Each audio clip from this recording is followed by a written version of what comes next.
TP-Link 1043ND is a very good router. It's quite cheap, but the hardware is very powerful. Quite often people play with the DD-WRT or Open WRT and break the router. And you can see with the USB JTAG NT, you can pretty much do anything with it. It's never going to be a problem with the NT. And I'm going to show you how to program the DD-WRT or Open WRT on it. Okay.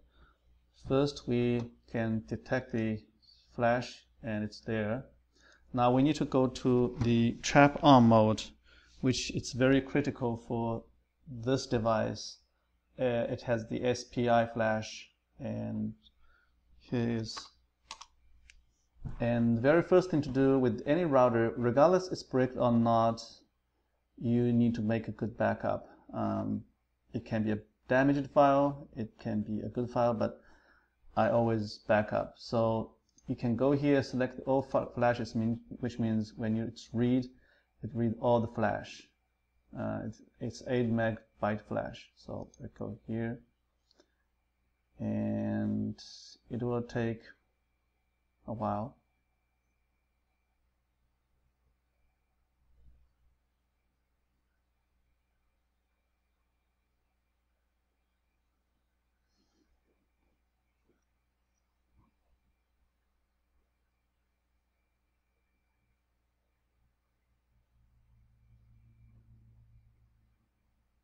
So now read is finished. It takes about 28 seconds, and you can see this is boot.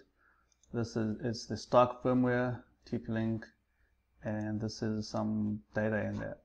Okay. When you save it, you can save each individual tab to an individual file or the entire flash as a backup. In this case, I'm going to back up the entire flash. So let's call it backup.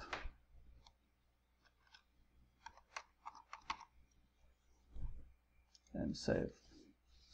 Okay, so let's say I want to program a DD-WRT on it. And in here, I already downloaded the DD-WRT. And this is the DD-WRT. So let's initialize this entire tab. So make it empty and load it. Now, if you program this device using JTAG like this, as is, the router is going to be bricked. The reason for that is the firmware here has a header, and in most of the WRT routers it's 32 bytes header, but in this case it's 28 byte header. So instead of just load here, I'm going to use the command line to load it, which I say ld ram, and I'm going to exclude 28 bytes. So in here is 9F81FFE4.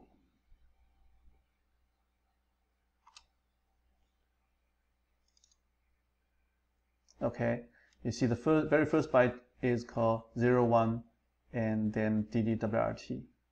Okay, you also need to clear all the data in there. So which means in this case, I'm going to write it, and it will erase and write all the FF in there. And then I can write the DD-WRT firmware to it.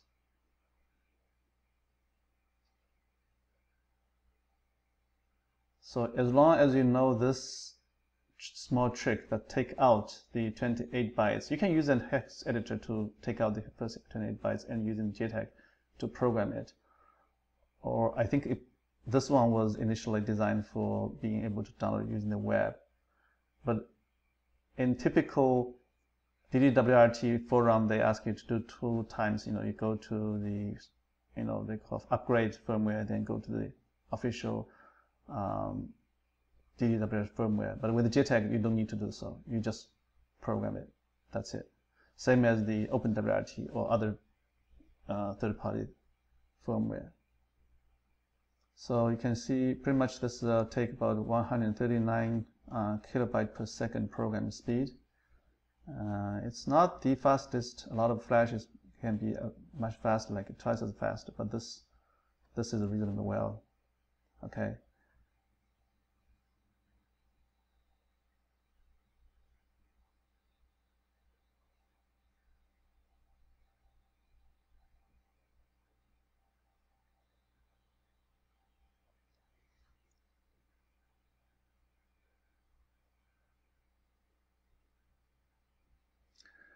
Okay, now most of the time it's just a program and it will work, but if you are not quite sure, you can do a verify. This button is doing verification, and you click verify.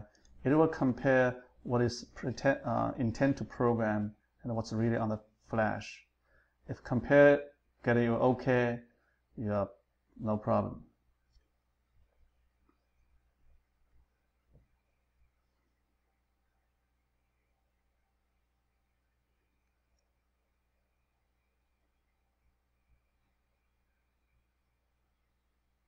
Okay, now see this DD-WRT is programmed.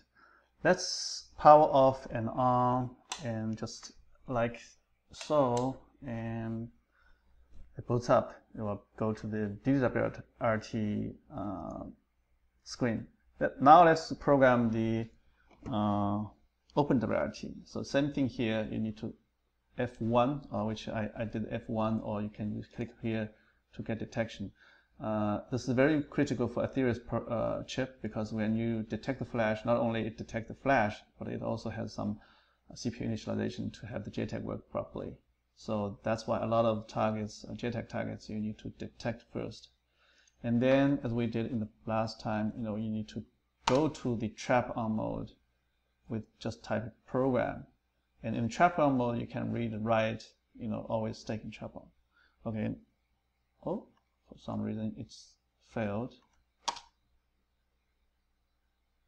Yeah, if it does not stay on the trap on, it's wrong timing. I do this again. By the way, the command line here has a quick access, like in Linux, so you can use up key or down key. So here, like in the command history, this is everything we have. So up and down key will toggle between the last commands. And also there's a auto completion. So if I want to type program, I can type PR and press tab. It'll go to the auto program. And if I type P, and I can also, but any command that start with P will be toggled. So peek, poke, peek B, program, and blah. But if I start with PR, that's it. So now I need to load here and initialize it. So I'm going to load the Open WRT. So here I have the Open WRT, and it's, let me check which file, this file. And oh, something is not quite right. Not this one.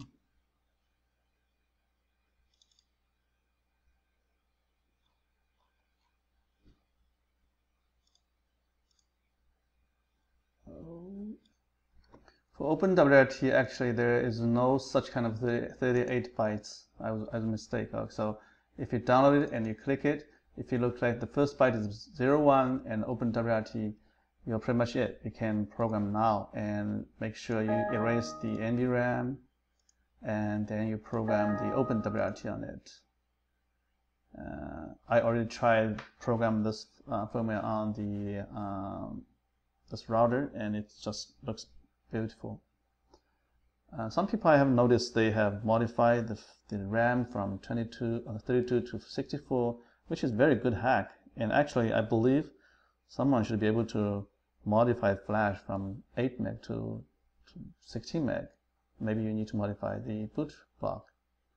But anyway, this is a cheap device, and if you want to have a hand on some hardware, this is definitely, you can get one. I got this one from Craigslist for $5, just for to make a video here.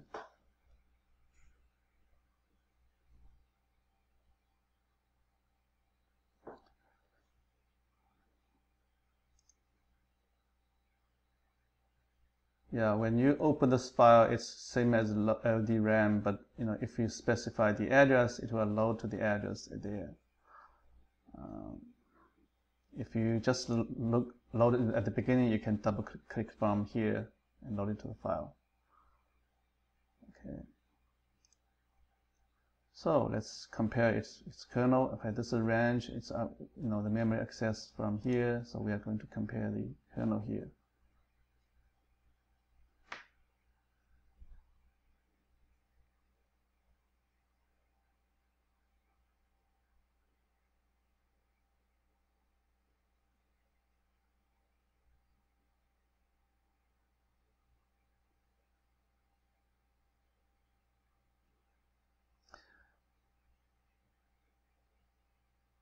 Yeah, here's okay. Now, I'm going to show you something that's typically you don't need to do. If you were just using web to upgrade and then get bricked, the previous method should always work. But if someone play with the JTAG and accidentally erase the CFE, let's say I'm going to erase the CFE, erase everything, erase the flash here, and then say I want to erase everything. Okay, entire all flash here, I'm erase it. Oh no, it says no, let's write it. Erase doesn't work, so write the all empty. If you do so, you have no boot block and you cannot go to trap on because a lot of chip select is not initialized. If someone knows the initialization sequence, they can do so by issue some poke command or put in this XML to initialize the chip. And even that, if that is done, then you don't need to do the following so-called Debrick procedure. And I'm going to show you typical Debrick procedure that's for generic MIPS target. So if you have no boot whatsoever and you do have a good boot up file, then you don't need to find out which chip select to use to go to the fast program. You just only need to use a slow program to program the boot or CFE. And once that is done, then you can successfully enter the trap on, which is you can go to the fast boot. By the way, in this SPI flash on this device, the slow mode is very, very slow. Okay, so we have erased everything. Now let's check. The CFE is all empty. Okay, it's all FF. Now I power off here and power on the device. So you can see there, and if it detects, it's still fine. But now I want to go to trap on. It will never go to trap on. You see, it can only go to debug on. And that means we have no access to the RAM. The reason JTAG NT is so fast is we preload the data into the RAM, which is in this case 32 meg. So we have load all the firmware to the RAM, and when we program, we program from the RAM to the flash instead of from my PC to the flash. So what we can do now is, because we don't have a good boot or CFE, now I'm going to show you how we can program the CFE with the slow mode. Okay, let's see, this router is bricked and you can press the F1 and get a flash, but every time you're trying to program, trying to enter the trap on, you can't. You can only stay in the debug on. So let's say, you can do this CFE and it's erased, and you can load a backup here, and let's program.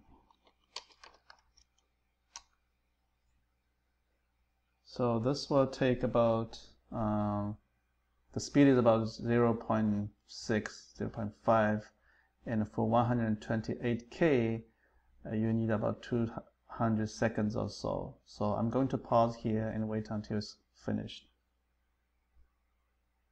Then we can use the fast mode. Okay, we're back. It takes about 3 minutes and 38 seconds. So after this program, then you can power off the router and then power back on, and then you detect it or press F1, and this time you press program, you get into the trap on, which is great. We can see if we have programmed the boot properly or not, and clearly we do. Okay, now we can say yeah, let's program the entire flash. So this is the original TP-Link firmware, 8 meg. So let's program it, and you can see this will be much faster. Of course, the erase time will be very similar. No, there's no fast erase or slow erase, but programming speed is about 139 kilobytes per second versus 0.6 kilobyte per second. This is about 200 times faster or 300 times faster. And takes 33 seconds to erase.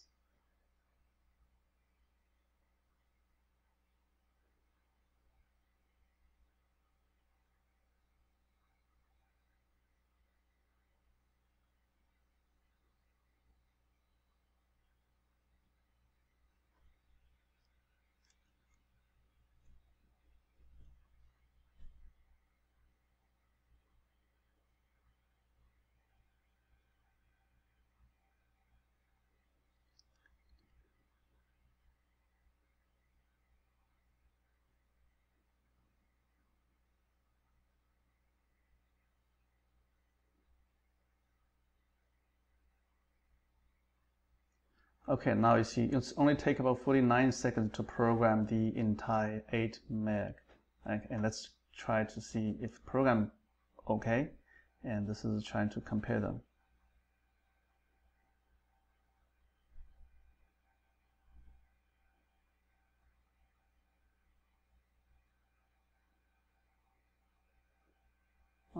Okay, I select the kernel, but it's the main firmware, but you get the idea how this works.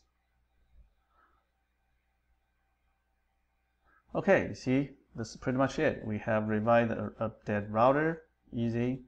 And well, if you guys like it, please subscribe and like it. And if you have other devices, routers, boxes would like to add to the support list, please let me know. And if I can get one in hand, I will create a video like this and hope can help someone to use it. Bye-bye.